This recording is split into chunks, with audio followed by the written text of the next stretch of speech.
Radio city கேட்டுருக்கீங்க. Radio city லயா கூட இன்னைக்கு நம்மளோட ஸ்டார் எக்ஸ்பிரஸ்ல ஒவ்வொரு நாள் நம்ம கூட ஒவ்வொரு ஸ்டார் இருப்பாங்க. ஸ்டார் எக்ஸ்பிரஸ்ல 365 டேஸ் 365 ஸ்டார்ஸ். அந்த விதத்துல அந்த ஸ்டாரோட ஜேர்னி, அந்த ஸ்டாரோட கரியர் எப்படி ஆரம்பிச்சாங்க, இப்ப எங்க இருக்காங்க, இன்னும் எங்க இருக்க போறாங்க, இதெல்லாம் நம்ம கிட்ட சொல்லுவாங்க. சோ அந்த விதத்துல இன்னைக்கு நம்மளோட ஸ்டார் எக்ஸ்பிரஸ்ல யார் இருக்காங்க அப்படின்னு பாத்தீங்கன்னா, இவர் எடுத்த படங்கள் எல்லாமே வந்துட்டு ரொம்ப பொலிட்டிக்கல் சப்ஜெக்ட்ஸ் அப்படின்னு தான் சொல்லணும். பிகாஸ் ஒவ்வொரு படமும் சொசைட்டிக்கு ஏதோ சொல்ல வர மாதிரி தான் இருக்கும். அது நம்ம சமூகத்துக்கு நல்லது பண்ற விதத்துல ஒவ்வொரு படமும் எடுத்திருக்காரு. ஜோக்கர் படம் தான் இவரோட படங்கள்லயே பெஸ்ட் அப்படின்னு கூட சொல்லலாம். இன்னைக்கு நம்மளோட ஸ்டார் எக்ஸ்பிரஸ்ல டைரக்டர் ராஜமுருகன் இருக்காரு. and நிறைய விஷயங்கள் அவரோட நம்ம பேச போறோம். சார் ஃபர்ஸ்ட் இது சொல்லுங்களேன், ஜோக்கர் ஃபிலிம் வந்துட்டு எல்லாரும் அக்செப்ட் பண்ணிக்கிட்டாங்களா சார்? அது சென்சர் ப்ராப்ளம்ஸ் இதெல்லாம் இல்லவே இல்லையா? இல்ல, மனமும் வந்து ஒத்துக்கிட்டாங்க. ஏன்னா ஜோக்கர் படம் பார்த்து இந்த கேள்விங்கிறது கிட்டத்தட்ட ஒரு வருஷத்துக்கு பிறகும் தொடர்ற ஒரு கேள்வி. நாங்களே வந்து நானும் தயாரிப்பாளர்களும் கொஞ்சம் இந்த விஷயத்துல வந்து பயந்துட்டு தான் இருந்தோம். பட் ஆனா சென்சார் போர்டு உறுப்பினர்கள் எல்லாருமே ஒட்டுமொத்தமாவே படத்தை பார்த்து ரொம்ப நல்ல படம் அப்படின்னு சொல்லி உடனடியா யூ சர்டிபிகேட் கொடுத்துட்டாங்க. நாங்களே எதிர்பார்க்காத ஒரு ஆச்சரியம் தான். அதனால வந்து தொடர்ந்து நான் இந்த படத்தை பத்தி பேசும்போதெல்லாம் தணிக்கை குழுவிற்கு நன்றி சொல்லிக்கிட்டே இருக்கிறதுக்கு காரணம் என்னன்னா, இந்த மாதிரி தொடர்ந்து நடக்கணும் அப்படிங்கறதுனால தான். Super sir. நீங்க பாத்தீங்கன்னா நம்ம நாட்டோட பொலிட்டிக்கல் ஸ்டேட் வந்துட்டு அப்படி இப்படிதான் இருக்கு. சோ எப்படி சார் இந்த மாதிரி நம்ம என்னதான் ஆனாலும், என்னதான் மனுஷன் கொஞ்சம் மெச்சூர் ஆனாலும் பொலிட்டிக்கல் ஸ்டேட் மட்டும் மாறவே மாட்டேங்குது அப்படிங்கறதுக்காக இந்த பொலிட்டிக்கல் ஸ்டேட்டை காமிக்கணும்னு அந்த படம் எடுத்தீங்களா சார்? இல்ல, நிச்சயமா என்னன்னா, ஒரு படைப்பாளியா தொடர்ந்து வந்து நான் முயற்சி பண்றது மக்களுக்கான அரசியலை என்னால முடிஞ்ச அளவு சொல்லணும் அப்படிங்கறதுக்காக தான். அடிப்படையில நான் வந்து தொடர்ந்து இதுக்காக தான் வேலை பார்த்துட்டு இருக்கேன். சினிமால மட்டும் கிடையாது. சினிமாங்கிறதே என்னோட லைஃப்ல வந்து ஒரு சின்ன பகுதி. நான் வெவ்வேறு பத்திரிகை, அதுக்கு பொலிட்டிக்கலாவும் சரி, நம்ம அரசியல் தளத்திலையும் சரி, தொடர்ந்து வந்து இதுக்காக தான் இயங்கிட்டே இருக்கோம்.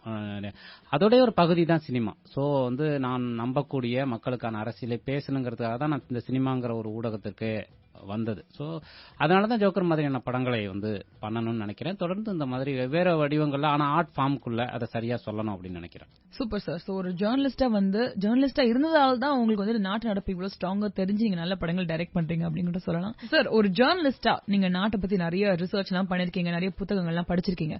சோ என்ன மாதிரி ஒரு இந்தியா தேவை அப்படின்னு நினைக்கிறீங்க சார் நீங்க? நம்முடைய நிலம், நம்முடைய இயற்கை வந்து நம்மள்ட்ட இருக்கணும். யார் சுரண்டா? நீங்க யோசிச்சு பாருங்க. இதெல்லாம் யார் சுரண்டா?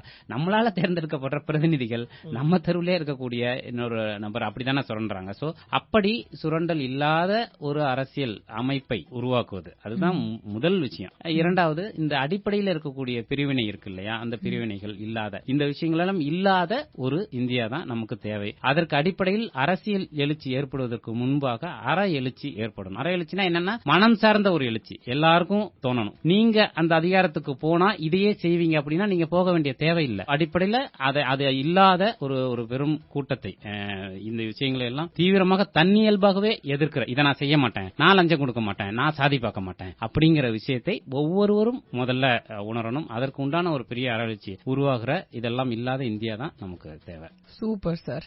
சார் உங்க ஜோக்கர் படம் ஒவ்வொரு டயலாகும் வந்துட்டு அப்படியே பார்த்து பார்த்து எழுதிருந்தீங்க சார். நிஜமாலே நடக்கிற விஷயங்களை ரொம்ப தத்ரூபமா காமிச்சிருந்தீங்க. சோ உங்களுக்கு ரொம்ப ஃபேவரட்டான டயலாக் அப்படின்னு என்ன சொல்வீங்க? ஆமா, வசனங்கள் பொறுத்த வரைக்கும் நான் அடிப்படையில் பத்திரிகை துறையில வேலை பார்த்ததுனால ஓரளவு மக்களோட தொடர்ந்து பழகிறேன். அப்புறம் இந்த அரசியல் தளத்திலையும் தொடர்ந்து இயங்கிட்டே இருக்கிறதுனால பெரும்பாலும் ஜனங்களோடய பழகிட்டு இருக்கக்கூடிய ஒரு சூழல்ல, அதனால நான் வசனம் எழுதுறது உண்மையிலேயே சொல்ல போனா என்னுடைய கற்பனை பண்ணி வசனங்கள் பெரும்பாலும் எழுதுறதே இல்லை. நான் எங்கேயாவது கேட்டது, யாராவது ஒருத்தர் சொல்றது அப்படி ஒண்ணு இருக்கும் பாத்தீங்களா, அதை தான் நான் மேக்சிமம். இதுலயே பாத்தீங்கன்னா, வாழ்றதுதான் கஷ்டம்னு நினைச்சோம், பேல்றது கூட கஷ்டமாக்கிட்டீங்களான்னு ஒரு வசனம் வரும் பாத்தீங்களா. அதெல்லாம் வந்து தர்மபுரி பகுதியில நான் போய் இதுக்காக சுத்திட்டு இருந்தப்போ ஒரு பெரிய ஒரு பேசினது, இதை பத்தி பேசும்போது அவர் ஒரு ஸ்பான்டினியஸா பேசிட்டு போனது. அந்த மாதிரி அங்கங்க கேட்கிற விஷயங்களை வந்து இது பண்ணும். நாம படிச்ச விஷயங்கள்னு ஒண்ணு இருக்கு இல்லையா. அதான் நான் பெரியாரும் அம்பேத்கரும் தான் நான் சமகாலத்துல வந்து இந்தியாவுடைய ஒரு மிக முக்கியமான இதை உருவாக்குன தலைவர்களா நான் வந்து பாக்குறேன். நிறைய பேர் இருக்காங்க, பட் இவங்களை வந்து சும்மா முன்னோடிகளா தொடர்ந்து அவங்கள தொடர்ந்து படிக்கும் போது அவங்கள்ட்டயே அவ்வளவு விஷயங்கள் இருக்கு. நான் சொல்றது வசனமாகவே வந்து அவங்க சொன்ன நிறைய விஷயங்கள் வந்து அப்படி இருக்கு. அதே மாதிரி இங்க இந்த மக்கள்கிட்ட கேட்கிற விஷயங்கள், இது எல்லாம் வந்து சேர்த்து அங்கங்க எழுதுறது தான். சோ இது வந்து என்னுடைய விஷயம் இல்ல, மக்கள்கிட்ட இருந்து எடுத்து அப்படியே அவங்கள்ட்ட கொடுக்குற விஷயம் தான். Super sir. அது மக்களுக்கு ஒரு வாய்ஸா இருந்திருக்கீங்க அப்படின்னு நினைக்கும் போது நிஜமா ரொம்ப பெருமையா இருக்கு. சார் உங்களோட குக்கு படமும் சரி, ஜோக்கர் படமும் சரி, இந்த படத்தை பார்த்துட்டு மக்கள் வெளில வரும்போது ரொம்ப கஷ்டமா ஃபீல் பண்ணி ஒரு ஹெவி ஹார்ட்டோட வெளியில வந்தாங்க அப்படின்னு சொல்லலாம். சோ எப்படி சார் உங்க படத்தோட மக்கள் வெளில வரும்போது இந்த மாதிரி தான் போகணும், இந்த மாதிரி மனசு கஷ்டப்பட்டு இதுதான் நடக்குது நாட்டுல அப்படின்னு தெரிஞ்சுட்டு போகணும் அப்படின்னு நினைக்கிறீங்களா? நிச்சயமா நான் அப்படி நினைக்கல. அப்படி வந்து ஒருத்தவங்களுக்கு ஸ்ட்ரெஸ், அதாவது ஐ மீன் ஒரு கனத்த இதயத்தோட வரணும்னு பண்றது, அல்லது ஒரு பெயின்ஃபுல்லா ஒன்னு பண்ணணும்னு பண்றது, அப்படி வந்து ஃபர்ஸ்ட் எல்லாம் அப்படி தோணும், அப்படி எல்லாம் பண்ணணும் சொல்லணும். பட் ஆனா இப்போ அப்படி இல்ல. எனக்கு என்னன்னா ரியாலிட்டியான விஷயங்களை சொல்லணும். அது என்ன விதமான தாக்கத்தை வந்து மக்களுக்கு ஏற்படுத்தணும் அப்படிங்கிறது. அப்புறம் ஒட்டுமொத்தமா ஒரு பாசிட்டிவ் தன்மையை கிரியேட் பண்ணணும்னு நினைக்கிறேன். இப்போ உதாரணத்துக்கு நம்மாழ்வார்னு ஒருத்தர் இருக்காரு அப்படின்னா வாழ்நாள் முழுக்க அவர் வந்து கஷ்டப்பட்டுட்டே இருந்தார், போராடிட்டே இருந்தார். ஆனா அவரோட ஒட்டுமொத்தமா அவரோட செயல் வந்து எப்படியான ஒரு விஷயத்தை ஏற்படுத்திருக்குன்னா ரொம்ப பாசிட்டிவான ஒரு வைப்ரேஷன். சோ அப்படி ரொம்ப எனர்ஜெட்டிக்கான பாசிட்டிவான விஷயத்தை சொசைட்டிக்கு பண்ணணும் அப்படிங்கிறது தான் அந்த ஆர்ட் ஃபார்ம்ல பொலிட்டிக்கலான ஃபார்ம்ல அதை பண்ணணும் அப்படிங்கிறது தான். சோ அதுக்கு வந்து ஒரு பெயினை கிரியேட் பண்றதுங்கிறது ரியாலிட்டியில அது இருக்கிறதுனால அதை கிரியேட் பண்ண வேண்டியிருக்கு. ஏன்னா அதை சொன்னாதான் இது புரியும். நீங்க அப்படியான ஒரு விஷயத்த சொல்லிட்டு நம்ம இத அதனாலதான் நம்ம அவன் இந்த ஜோக்கர்லயே பாத்தீங்கன்னா ஒரு மன்னன்ங்கிற அந்த பாத்திரம் வந்து லாரியில அடிபட்டு செத்து போனதுங்கிறது ஒரு குரூயல். அது வந்து பவர் உடைய குரூயல். அவங்க அதை நான் சொல்லணும், சொல்லிட்டு தான் நாளை ஒரு போராட்டம் வீதிக்கு வாத்தோலான்னு கூப்பிட முடியும். அப்படிதான் பண்ணணும்னு நினைக்கிறேன். அதாவது உண்மையை சொல்லிட்டு ஆனால் ரொம்ப பாசிட்டிவான ஒரு வைப்ரேஷனை சொசைட்டில நம்மளால முடிந்த அளவு ஏற்படுத்தணும் அப்படின்னு தான் நான் நினைக்கிறேன். Very nice sir. So Rajamurugan sir சொல்லுங்க, உங்க ஜோக்கர் மூவில இருந்து உங்களுக்கு ரொம்ப மோஸ்ட் ஃபேவரட் சீன், உங்களுக்கு ரொம்ப பிடிச்ச சீன் அப்படின்னு என்ன சொல்வீங்க? இல்ல உண்மையிலேயே அப்படி இல்ல. ஏன்னா படம் எடுக்கும்போது ஒவ்வொரு நாளும் பயங்கர பயமா இருக்கும். எடுத்துட்டு வந்தது நமக்கு பத்தாது, ஐயோ இது நம்ம சரியா எடுக்கலையோ அது சரியா எடுக்கலையோன்னு டெய்லி ஒரு தூக்கம் இல்லாம தான் போயிட்டே இருக்கும். சோ அதனால ஒரு ரசிச்சு அனுபவிச்சு எடுக்கிறோங்கிறது நம்ம சப்கான்சியஸ்ல தான் நடந்துட்டே இருக்கும். அது ஒரு பயம் தான் இருந்துகிட்டே இருக்கும். சோ அப்படி வந்து அப்படி தோணல. பட் எனக்கு பர்சனலா வந்து அதெல்லாம் படம்லாம் முடிச்சு அப்படி நான் எடுத்தது வந்து செல்லம்மா சாங். அந்த பாட்டை வந்து நான் ரொம்ப கொஞ்சம் இதோட எடுத்தேன், ஒரு சோல்ஃபுல்லா வந்து எடுத்தேன்.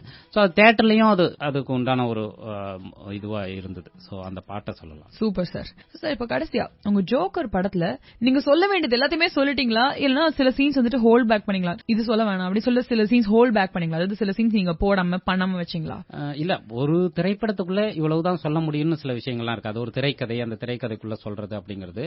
பட் ஜோக்கரை பொறுத்த வரைக்கும் நான் எழுதின முதல் டிராஃப்ட் வந்து இதை விட கம்மியா தான் இருந்தது. இதோட முதல் அப்புறம் தயாரிப்பாளர்களோட பேசும்போது அவங்க வந்து இன்னும் கூட நம்ம சொல்லலாம், இன்னும் நீங்க எதுக்கு பயப்படுறீங்க, நான் வந்து என்னன்னா ஒரு சினிமாவோட அடுக்கு இல்லையா, அப்ப நம்ம சொல்ல வேண்டிய விஷயம் வந்து கூடுமான வரைக்கும் மக்கள்கிட்ட போய் சேர்ந்துட்டா போதுங்கிற ஒரு சின்ன பயம் நமக்கு இருக்கும். அதை பண்ணிடணும் எப்படியாவது, அதுக்கு தடை வந்துடக்கூடாது அப்படிங்கறதுனால எழுதுனது கொஞ்சம் கம்மியா தான் இருந்தது. அதுக்கப்புறம் அவங்க வந்து இல்ல அதெல்லாம் இல்ல, நீங்க என்ன நினைக்கிறீங்களோ அதை நீங்க எழுதுங்கன்னு சொன்னப்பதான் இந்த ஒரு வெர்ஷன் உருவானது. சோ இதுக்குள்ள நான் சொல்ல நினைக்கணும்னு நினைச்ச விஷயத்த மேக்சிமம் சொல்லிட்டேன். அதாவது இந்த கதைக்குள்ள எதெல்லாம் சொல்லணும்னு நினைச்சனோ அதெல்லாம் மேக்சிமம் சொல்லிட்டேன். பட் சொல்ல வேண்டியதுங்கிறது நிறைய இருக்காது. நிறைய பேர் சேர்ந்து நிறைய தளங்கள்ல சொல்லிட்டே இருக்க வேண்டிய விஷயம் இருக்கு. அடுத்தடுத்த படங்கள்ல முடிஞ்ச வரைக்கும் அதை சொல்லணும் அப்படின்னு நினைக்கிறேன். நிஜமா நாங்களும் வந்து நீங்க சொல்லணும் அப்படின்னு தான் கேட்டுக்கிறோம். பிகாஸ் நீங்க கொடுக்குற படங்கள் மூலமா நிறைய சேஞ்சஸ் இருக்கு அப்படின்னு கூட சொல்லலாம். So thank you so much sir, இன்னைக்கு வந்து எங்களுக்கு இன்டர்வியூ கொடுத்ததுக்கு. ரேடியோ சிட்டி தமிழ், எங்கேயும் எப்பொழுதும்.